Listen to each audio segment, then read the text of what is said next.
First నుంచి కూడా almost 99.99 మాకు తెలిసిన వరకు success ratio, whether it is, ఇప్పుడు మీరు తెలుగు వాళ్ళ గురించి మాట్లాడను అని స్టేట్మెంట్ ఇచ్చారు కాబట్టి నేను మిగతా హీరోయిన్స్ని తీసుకోవచ్చు.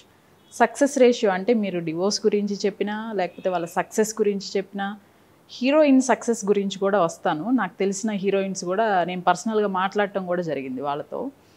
ఈ సక్సెస్ రేషియో సడన్గా మారిందా? మారిన తర్వాత ఏమైనా పబ్లిసిటీ ఇంకా ఎక్కువ జరిగిందా? అంటే ఏం లేదు ఇక్కడ పాయింట్ దగ్గర నుంచి. అంటే ఇక్కడ ఏం లేదు. ఇప్పుడు జనాలు నన్ను విమర్శించేవాడు వాడి దొరుకుతారా అని చూసారా? వాడి వర్షన్లో దొరకడం కాదండి, దొరకడం కాదు, వాళ్ళ వర్షన్లో వాళ్ళు ఉంటారు. నేను అనే పాయింట్ ఏంటంటే కేసీఆర్ రేవంత్ రెడ్డి చచ్చే వరకు శత్రువులే, జగను చంద్రబాబు చచ్చే వరకు శత్రువులే. సో జగను చంద్రబాబును పోగొడతాడని, చంద్రబాబు జగన్ను పోగొడతాడు అని అనుకుంటే మూర్ఖత్వం. అట్లనే కేసీఆర్ రేవంత్ రెడ్డిని పోగొడతాడు, రేవంత్ రెడ్డి కేసీఆర్ని పోగొడతాడు అనుకుంటే మూర్ఖత్వం. అట్లనే నన్ను శత్రువులుగా భావించేవాళ్ళు, నన్ను విరోధిగా భావించేవాళ్ళు, నన్ను విమర్శిద్దామని కోరుకునేవాళ్ళు నన్ను పొగుడుతారని అనుకోవడం నా మూర్ఖత్వం. సో నేను అలా ఎప్పుడూ కోరుకోలే. సో దానివల్ల నా లైఫ్ ఏదో డిస్టర్బ్ అవుతుంది అని నేను అనుకోలే. సో నేను అనుకున్నది ఏమిటి అంటే, నేను ఒకానొక స్థాయిలో సెలబ్రిటీల జాతకాలు చెప్పడం వల్ల ఇది కంటిన్యూ అవుతుంది చెప్పుదాము అనే ఉద్దేశమే తప్ప దానివల్ల నాకు 1% లాభం లేదు. ఎందుకంటే నేను ఎవడి గురించి చెప్తే వాడు నా దగ్గరికి రాడు. రైట్, ఇప్పుడు మీరే ఉన్నారు, మీ ఇంట్లో ఒక వ్యక్తికి జ్వరం వచ్చింది, మలేరియా వచ్చింది. ఆ మలేరియా వచ్చినప్పుడు ప్రత్యేకించి మీ ఇంట్లో ఆ పర్సన్కు ఏదో ఒక పార్ట్కు సంబంధించిన ప్రాబ్లం వచ్చింది, ఉదాహరణ నరాలకు సంబంధించిన ప్రాబ్లం వచ్చింది.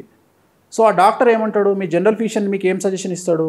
నరాలకు సంబంధించిన సమస్య వచ్చింది, న్యూరో ఫిజిషియన్కు చూయించుకోండి అంటాడు. అంతేగాని పలాను నా సడ్డకు దగ్గరికి ఉండి అనేది మీకు చెప్పడు కదా. సో మీకు తోచిన వ్యక్తి దగ్గరికి మీరు పోతారు, అవునా? సో నేను కూడా ఒక వ్యక్తికి సంబంధించిన సమస్య గురించి మాట్లాడుతున్నా, సెలబ్రిటీ సమస్య గురించి మాట్లాడుతున్నా అంటే ఆ వ్యక్తికి ఆ నష్టం జరగవద్దు అనే ఉద్దేశంతోనే మాట్లాడినా, అంతే తప్ప దానివల్ల వాళ్ళు నా దగ్గరకు వస్తారు అనుకుంటే నేను వాళ్ళ గురించి చెప్పిన వీడియోలతో పాటు వాళ్ళ పూజలు కూడా పెట్టేవాడిని కదా. సో నేను చెప్పిన ఏ సెలబ్రిటీ తాలూకు వీడియోలు నేను సోషల్ మీడియాలో పెట్టాలి అంటే వాళ్ళు నా దగ్గరికి రాలే, అంటే వాళ్ళు ఇంకెవరి దగ్గరకో వెళ్ళలేదు, నాకు అనవసరం, నేను చెప్పిన. బట్ ఇప్పుడు నేను ఫీల్ అవుతున్నది ఏంటి అంటే, దేశ కాలమాన పరిస్థితులలో మరీ ముఖ్యంగా తెలుగు జనాలు చాలా డెవలప్ అయినారు. ఈ మధ్యన నన్ను విమర్శించిన వాళ్ళల్లో కొంతమంది ఏమని చెప్పినారంటే, శుభమా అంటూ 3వ పెళ్ళి, శుభమా అంటూ 2వ పెళ్ళి. అంటే నాకు తెలిసిన హిందూ సంప్రదాయంలో ఒకటే పెళ్ళిని శుభం అంటారు కానీ 10వ పెళ్ళిని కూడా శుభమా అంటారు అని నాకు తెలియదు. నేను ఇప్పుడు నేర్చుకున్నా, ఓహో 10వ పెళ్ళిని కూడా శుభమా, నేను కూడా అంటా శుభమా అంటూ 11వ పెళ్ళి, శుభమా అంటూ 12వ పెళ్ళి, శుభమా అంటూ 13వ పెళ్ళి అని మీ పిల్లలకు కూడా చేయరు, శుభమా అంటూ 14వ పెళ్ళి. సో ఇప్పుడు నన్ను విమర్శించాలి అంటే పదప్రయోగం రాక శుభమా అంటూ పెళ్లి చేసుకుంటారు. అరే ఒకటే పెళ్ళే శుభం, 2వ పెళ్ళిని శుభం అనరు, 3వ పెళ్ళిని ఎవడు శుభం అనరు, 4వ పెళ్ళిని శుభం అనరు. సో నాకు అర్థమైంది ఏంటంటే, నన్ను విమర్శించాలి అంటే మీరు ఇంత దిగదారుతున్నారా, ఎందుకు అవసరం? రెండోది ఏమవుతుంది, నేను ఏదైనా మాట్లాడితే ఈ టెక్నాలజీ పరంగా ఏం చేస్తాను, కట్ చేస్తారు. కట్ చేసి నేను మాట్లాడింది ఒకటి, వాళ్ళు ఎడిటింగ్లో ఇంకొక. ఇప్పుడు రాజుగారి చిన్న భార్య చాలా మంచిది, పెద్ద భార్య చాలా చెడ్డది అని నేను మాట్లాడితే ఈ చిన్న భార్య మంచిది దగ్గర ఈ మంచిది అనేది తీసేస్తారు, బిట్టు తీసేసి 2 కలిపితే చిన్న భార్య చెడ్డది అనే జనాలకు రీచ్ అవుతుంది. సో ఆ అవకాశాన్ని నేను సోషల్ మీడియాకు ఇవ్వద్దు అనే ఉద్దేశంతో నేను క్లారిటీ మెయింటైన్ చేస్తూ చెప్పట్లేదు. అంటే వాళ్ళ పద ప్రయోగాన్ని చెప్పట్లేదు, ఆ పద ప్రయోగాన్ని ఆపేస్తున్నా. రెండవది, బాలీవుడ్లో ఎవ్వడికి వచ్చింది వాడు ఆస్ట్రాలజీ చెప్పుకుంటాడు, ఎవ్వడు డిస్టర్బ్ కాడు. సో నాకు అనిపించింది ఏంటంటే, నేను తెలుగు రాష్ట్రాలను వ్యాక్యూమ్ నేను దున్నేసిన, అయిపోయింది నా వ్యాక్యూమ్, నేను దున్నేసిన, ఇక్కడ లేదుగా నేను దున్నుకోవడానికి. సో అందుకని నేను బాలీవుడ్కో ఇంకో దానికో పోతా, అంటే పోవాల్సినటువంటి నెసిటీ కూడా నాకు ఏం లేదు, కానీ I'm busy with my clients. So నేను అనుకున్నది ఏంటంటే, సరే నేను తెలుగు రాష్ట్రాలకు సంబంధించి వద్దు, మీ మనోభావాలు దెబ్బతింటున్నాయి కదా, ఎందుకంటే మీ 4వ పెళ్ళిళ్ళ గురించి 5వ పెళ్ళిళ్ళ గురించి నేను మాట్లాడితే మీరు ఫీల్ అవుతున్నారు కాబట్టి 50 పెళ్ళిళ్ళు చేసుకోండి, మీరు హ్యాపీగా ఉండండి, నాకు ఎందుకు వచ్చింది అని చెప్పి నేను అందుకనే నాకు వచ్చిన ఎనఫ్ పేరు వచ్చేసింది.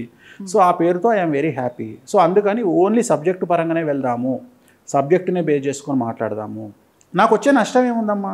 నాకు వచ్చే నష్టం ఏముంది? ఇప్పుడు ఒక హాస్పిటల్ ఉంది, ఒక హాస్పిటల్ మీద కాంట్రవర్సీ జరిగి ఆ హాస్పిటల్లో డాక్టర్ మంచోడు కాదు అని ఎగ్జాంపుల్ కొంతమంది బయటకు వచ్చి మాట్లాడిరు అనుకుందాం.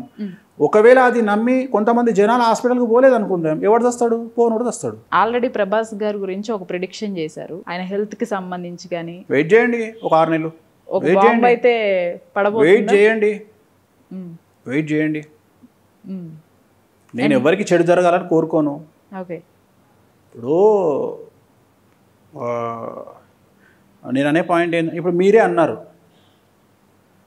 ఒకవేళ ఒక హీరోకు సంబంధించిన హెల్త్ ప్రాబ్లం వస్తే అది వాళ్ళ పిఆర్ టీమో వాళ్ళ కుటుంబ సభ్యులో బయట పెట్టాలి. మీరో లేకపోతే ఇంకో ఛానల్లో బయట పెడితే ఫ్యాన్స్ అందరూ వచ్చి గొడవ చేస్తారు తప్ప ఫ్యాన్స్కి ఏం తెలుసు ఆయన కండిషన్ ఎట్లుందో? రైట్. జయలలిత హాస్పిటల్ ఉన్నట్టే ఉంటుంది కథ.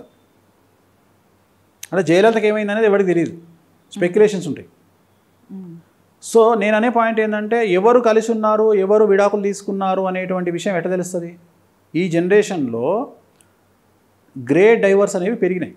గ్రే డైవర్స్ అంటే తెల్లగడ్డం వచ్చిన తర్వాత విడాకులు తీసుకునేటువంటి పరిస్థితులు భారతదేశంలో పెరిగినాయి. ఇప్పుడు ఇవాళ నేను అనే పాయింట్ అదే, ఇవాళ అమీర్ ఖాన్ 3వ పెళ్లి చేసుకుంటున్నాడు. ఇవాళ అంత పెద్ద గోవింద డివోర్స్ ఇస్తున్నాడు. రైట్. రేపొద్దున తమిళనాడు సూపర్ స్టార్, ఒక పెద్ద సూపర్ స్టారు, తమిళ్ కాబట్టి చెప్తున్నా, తమిళనాడు సూపర్ స్టారు రేపు డివోర్స్ తీసుకోబోతున్నాడు. తీసుకొని ఒక ప్రముఖ తమిళ హీరోయిన్ పెళ్లి చేసుకోబోతున్నాడు. రైట్. అది నాకు తెలిసి ఈ ఇయర్ ఎండింగ్ కల్లా ఉంటుంది. అంటే ఆల్రెడీ విడాకులు తీసుకోవచ్చు ఈ ఇయర్లో నాకు తెలిసి. ఆయన తమిళ సూపర్ స్టార్, ఈ మధ్యనే పొలిటికల్గా ఎంట్రీ ఇచ్చినటువంటి ఒక తమిళ సూపర్ స్టారు, ఆయన విడాకులు తీసుకొని ఒక ప్రముఖ హీరోయిన్తో పెళ్లి చేసుకునేటువంటి అవకాశాలు ఉన్నాయి. సో ఇది 100% జరగబోతుంది. ఇప్పుడు జనాలకు ఏం తెలుసు ఆ విషయం? అంటే నేను అనేది ఏంటంటే సెలబ్రిటీల గురించి తెలుసుకోవాలి అంటే వాళ్ళతో మమేకమయ్యి వాళ్ళ సర్కిల్ని మెయింటైన్ చేయగలిగినటువంటి స్థాయి ఆ వ్యక్తికి ఉండాలి. అది వేణుస్వామికి ఉంది. సో వేణుస్వామి చెప్పేవి జనాలకు రీచ్ అవుతాయని నేను అనుకోను. సో ఆ రియలైజేషన్ నాలో వచ్చింది. నేను ఒక హీరో గురించో హీరోయిన్ గురించో మాట్లాడాలి అంటే, ఇప్పుడు ఉదాహరణ టాలీవుడ్ ఇండస్ట్రీకి సంబంధించి ఒక ప్రముఖ హీరో, ఒక ప్రముఖ హీరోయిన్ పెళ్లి చేసుకున్నది 2021లో పెళ్లి చేసుకున్నారు. ఇప్పటికి వాళ్ళు పెళ్లి చేసుకోనట్టుగా సమాజంలో తిరుగుతున్నారు. వాళ్ళు పెళ్లి చేసుకున్న తర్వాత హనీమూన్ కూడా వెళ్ళారు. ఆ విషయము సమాజంలో తెలియదు. ఇప్పుడు నేను మాట్లాడితే వాళ్ళకేం తెలుసు? ఇప్పుడు నేను వాళ్ళ గురించి మాట్లాడితే వీళ్ళు ఏమనుకుంటారు? ఇంకా పెళ్లి కాలేదు అనుకుంటారు. ఇంకా ఇవాళకి కూడా మీడియా రాస్తుంది ఎప్పుడు పెళ్ళి అంటే నాకు తింగర్రా కొడుకులారా అనుకుంటున్నాను. పెళ్ళి ఏందిరా, 4 రోజులు వీడు హనీమూన్ కూడా పోయేస్తే అంటే నేను అదే చెప్తున్నా. ఇప్పుడు నా రీచ్కు వాళ్ళ రీచ్కు చాలా తేడా ఉంటుంది. ఎప్పుడు జస్ట్ నష్టం జరిగినోడు వచ్చి బయటికి చెప్పుకోలేడు కదా. ఎందుకంటే భారతదేశంలో మనము కొన్ని విషయాలను ఇంకా బహిర్గతం చేసుకునే స్థాయిలో మనం లేము. రెండోది ఏంటంటే కెరియర్ పరంగా కావచ్చు, ఇంకా సమస్యలు ఉంటాయి కాబట్టి మేబీ చెప్పుకోకపోవచ్చు. చాలామంది పొలిటీషియన్లకు రోగాలు ఉన్నాయి, బయటికి చెప్పుకోరు. చాలామంది హీరోయిన్లకు రోగాలు ఉన్నాయి, బయటికి చెప్పుకోరు. సో నేను అనేది ఏంటంటే వాళ్ళ ప్లానింగ్ ఎట్లుందో మనకు తెలియదు. మనం జాతకరీత్యా మాత్రమే చెప్తాం. వాళ్ళ గ్రహాల సంచారాన్ని బట్టి, వాళ్ళ లగ్న కుండలిని బట్టి మనం చెప్తాం తప్ప వాళ్లకు వ్యక్తిగతమైనటువంటి అంశం మనతో లేదు. సో నేను ఇప్పుడు మాట్లాడినటువంటి విషయం కూడా ఇంకెప్పుడో ఉంది. బట్ ఒక్కటి చెప్పగలుగుతుంది ఏంటంటే ఈ సంవత్సరము తులారాశికి సంబంధించిన టాలీవుడ్ హీరో, తులారాశికి సంబంధించిన టాలీవుడ్ హీరోయిన్ జీవితంలో పెను సంచలనాలు ఉంటాయి.